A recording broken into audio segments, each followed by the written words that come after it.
सध्या जगभरात जी युद्धजन्य परिस्थिती आहे त्याच्यामुळे सगळ्यात पहिलं प्रभावित झालं आहे तर म्हणजे इंधन पुरवठा आणि त्याच्यामध्ये गॅस जो आहे त्याची टंचाई आपण सातत्याने ऐकतोय आणि त्याच्यामुळेच कुठेतरी गॅसची गरज कशा पद्धतीने आपल्याला भागवता होईल यासाठी काही नानाविध प्रयोग करता येतील का? कारण केवळ LPG गॅसवर आपण अवलंबून आहे. मात्र आपण जर पाहिलं इथं बायोगॅस प्रकल्प जो आहे म्हणजे पुणे जिल्ह्यातल्या जुन्नर तालुक्यामध्ये ओझर जे आहे म्हणजे अष्टविनायकपैकी एक असलेलं ठिकाण, या ठिकाणी जर आपण हा पाहिला तर बायोगॅस प्रकल्प हा इथे कार्यान्वित केलेला आहे आणि त्याच्यामुळे इथली जी गॅसची गरज आहे म्हणजे इथे श्री क्षेत्र ओझरमध्ये अन्नदान छत्र आहे आणि त्याद्वारे अनेक भाविकांना अन्नदान केलं जातं. यासाठी कमी दरामध्ये इथे ती थाळी उपलब्ध असते आणि याच्यासाठी जे स्वयंपाकाला गॅस लागतो तो याच बायोगॅस प्रकल्पामधून तयार होतो आणि त्याच्यावर हे स्वयंपूर्ण असं त्यांचं हे संपूर्ण अन्न छत्रालय चालतं आणि ही जी संकल्पना आहे ही निश्चितच आपल्याला एक दिशा देणारी आहे. मात्र ही कशी कार्यान्वित झाली, कल्पना कशी आली, याच्यासाठी आपण इथले काही ट्रस्टी आहेत आणि हा जो प्रोजेक्ट राबवत आहेत ते संतोष सहाणे आहेत. मुळात आपल्याला ह्या प्रोजेक्टची कल्पना कशी आहे? जे जेवण बनतं म्हणजे भोजनालयामध्ये अन्नछत्रामध्ये जे जेवण बनतं त्यात थोडंफार उष्ट राहतं किंवा शिल्लक राहायचं. मग त्याचं नक्की काय करायचं असा प्रश्न आमच्यापुढे होता. मग त्यानंतर अशी कल्पना आली. सहाने सरांनी पण एकदा व्हिजिट केली होती आणि त्यांनी आम्हाला अशी कल्पना दिली की तुम्ही जे वेस्ट फेकून देता त्याच्यापेक्षा आपण एक बायोगॅस तयार करू, त्यातूनच इंधन निर्मिती होईल, गॅस निर्मिती होईल आणि ते आपण बायोगॅससाठी वापर करू शकतो. मग त्या पद्धतीने आमच्या माइंडमध्ये आलं आणि आम्ही त्यांना होकार दिला आणि प्रोजेक्ट निश्चित. आता माझ्या पाठीमागे जर ऐकलं तुम्ही तर अशा पद्धतीने इथे लग्नाच्या जे काही सोहळे आहेत ते देखील होतात, सामुदायिक विवाह सोहळे, त्या दरम्यान देखील मोठं अन्नदान होतं. काय कशी परिस्थिती ही निर्माण झाली आणि कशातून ही कल्पना सुचली? आपल्याकडे सामुदायिक विवाह खूप मोठ्या प्रमाणात होतात. तसे अन्नछत्र ही रोजचे साधारणतः 1,500 ते 2,000 लोक अन्नछत्रामध्ये भोजनाला येतात आपल्याकडे. त्यातून उरणारं वेस्ट आपण किती प्रयत्न केला तरी लोक वेस्ट हे ठेवतातच. मग त्यातून होणारं अन्न उरणारं अन्न आम्ही कसं आपल्याला प्रकल्पात वापरता येईल असा आम्ही प्रयत्न केला. निश्चित. हा जो प्रकल्प आहे साधारणतः कधीपासून चालू आहे? कारण जर प्रकल्प एखादा राबवला तर तो चालतो का, ही खरी शंका असते. आता किती दिवसांपासून हा प्रकल्प सुरू आहे आणि तो प्रभावीपणे राबवला जातोय का? 2023 साली आपण प्रकल्प कार्यान्वित केला आणि आजपर्यंत तो पूर्ण क्षमतेने नाही म्हणता येणार, कारण आपण 1 टन भविष्याचा वेध घेत 1 टनाचा प्रकल्प आहे. सध्या 500 किलो आपण मटेरियल मिळतं, कारण गावात सगळे हॉटेल्स आणि महाप्रसाद आले, त्याचबरोबर असणारे लग्न कार्य, याचं उरलेलं सगळं अन्न आपण यामध्ये वापरत असतो आणि त्यातून सुमारे 20 ते 25 किलो गॅस दररोज तयार होत असतो. 1 टनाला 40 किलो असा एक रेशो आहे. त्याचबरोबर जे शेतीला लागणारं सेंद्रिय खत आहे त्यापासून त्याची आपण निर्मिती करत असतो आणि त्यामुळे हा प्रकल्प देवस्थानचा प्रकल्प असल्यामुळं सतत कार्यान्वित असतो आणि खूप चांगल्या पद्धतीने चालवला जातो. निश्चितच याचं कौतुक करावं तेवढं थोडं आहे, कारण बायोगॅस आपल्याला पाहतोय संपूर्ण जगामध्ये काय परिस्थिती आहे आणि जर आपण त्याच्यासाठी काय उपाय शोधत असू तर हे बायोगॅस प्रकल्पासारखे प्रकल्प निश्चितच वरदान ठरत आहेत. आता माझ्यासोबत संतोष सहाणे ज्यांनी खरं तर हे प्रोजेक्ट केवळ इथेच नाही देशाबाहेर देखील राबवलेले आहेत. काय आपल्याला ही बायोगॅसची संकल्पना आहे मुळात आणि कशी आपल्याला ही तारक ठरू शकते? खऱ्या अर्थाने अपारंपरिक ऊर्जा स्रोत ज्याला आपण रिन्युएबल एनर्जी म्हणतो, याची गरज ही संपूर्ण जगाला भासू लागलेली आहे. कारण निसर्गाचे स्रोत हळूहळू कमी होत असताना ऊर्जेची माध्यमं कमी होत चाललेली आहेत. कचऱ्यापासून गॅस तयार होतो हे तंत्रज्ञान नवीन नाही, पण अन्न कचऱ्यापासून गॅस तयार करण्यासाठी जे काही मसाला, जे काही तेलयुक्त पदार्थ बाधक असतात त्यावरती योग्य प्रक्रिया करण्याचं तंत्रज्ञान भाभा अनुसंशोधन केंद्राने आणलं, ज्याला निसर्गऋण तंत्रज्ञान म्हटलं जातं, ज्यामध्ये 2 प्रकारचे डायजेस्टर्स असतात. बायोगॅस हा जगामध्ये एकाच पद्धतीने एनॉरोबिक डायजेशन पद्धतीने केलं जातं, परंतु निसर्गऋण तंत्रज्ञानामध्ये एरोबिक आणि एनॉरोबिक हे दोन्ही डायजेस्टर्स वापरले जातात.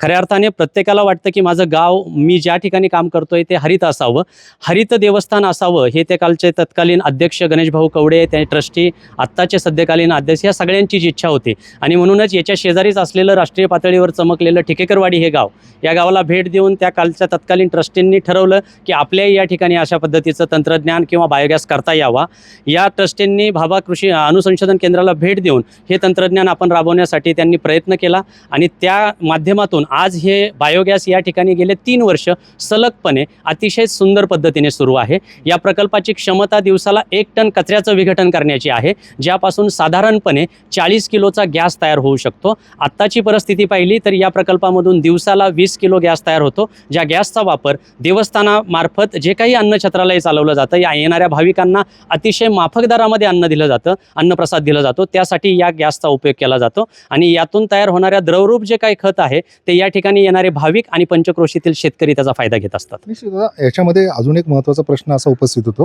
की सध्या हॉटेल व्यावसायिक सगळ्यात जास्त प्रभावित झाले. आपण पाहतोय की हॉटेलला गॅस नाही आहे, त्याच्यामुळे हॉटेल बंद करण्याची वेळ आली. त्यांच्यासाठी हा प्रयोग उपयोगी ठरू शकतो का? 100% ठरू शकतो, कारण जे अन्न आपण शिजवलं जातं तेच अन्न शिजवण्यासाठी जर त्यापासूनच ऊर्जा निर्माण झाली तर हा प्रयोग नक्कीच यशस्वी आहे. भारताची जर सध्याच्या काळातली जर LPGची दिवसाची रिक्वायरमेंट पाहिली तर साधारणतः 1 लाख मेट्रिक टनापर्यंतची ही भारताची गरज आहे.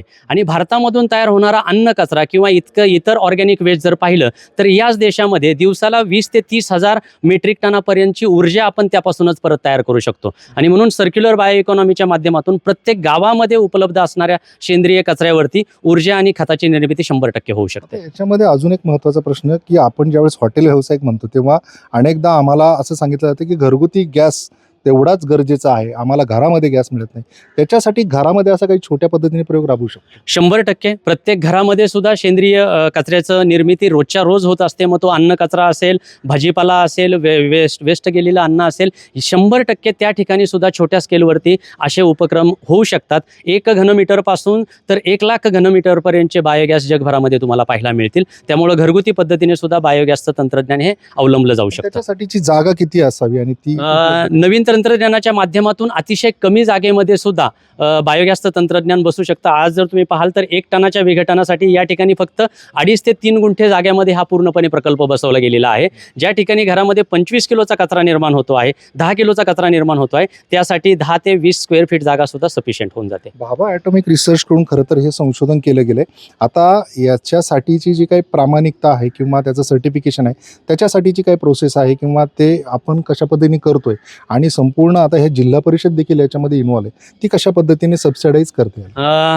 खऱ्या अर्थाने एक अभिमानास्पद गोष्ट आहे पुणे जिल्ह्यासाठी. पुणे जिल्हा परिषदेचे भूतपूर्व पालकमंत्री आणि त्या तत्कालीन या राज्याचे उपमुख्यमंत्री आदरणीय स्वर्गीय अजितदादा पवारांच्या दूरदृष्टीतून खऱ्या अर्थाने पुणे जिल्ह्यामध्ये सुद्धा अतिशय प्रेरणादायी आणि संपूर्ण देशाला दीपस्तंभ ठरतील अशा प्रकल्प नवीन तयार होत आहे, ज्यामध्ये पुणे जिल्हा परिषदेचे मुख्य कार्यकारी अधिकारी गजानन पाटील साहेबांनी त्या ठिकाणी पुढाकार घेऊन जिल्ह्यातल्या 12 गावांमध्ये ज्या गावांना हमरस्त्यावरून जाणाऱ्या हॉटेलांच्या फूड वेस्टचा प्रॉब्लेम आहे, अशी 12 गावं निवडून त्या ठिकाणी याच धर्तीवरचे प्रोजेक्ट उभे राहत आहेत, ज्या ठिकाणी गावातल्या हॉटेलमध्ये तयार होणारा, घरामध्ये तयार होणाऱ्या सेंद्रिय कचऱ्याचं ऊर्जेमध्ये रूपांतर केलं जाणार आहे. ती ऊर्जा त्याच गावासाठी उपलब्ध करून दिली जाणार आहे आणि त्याच ठिकाणी तयार झालेली द्रवरूप आणि सेंद्रिय खतं ही त्याच गावातील शेतकऱ्यांना उपलब्ध करून दिली जाणार आहेत, जेणेकरून गावं ही ऊर्जा आणि खतांच्या माध्यमातून स्वयंपूर्ण होऊ शकतील.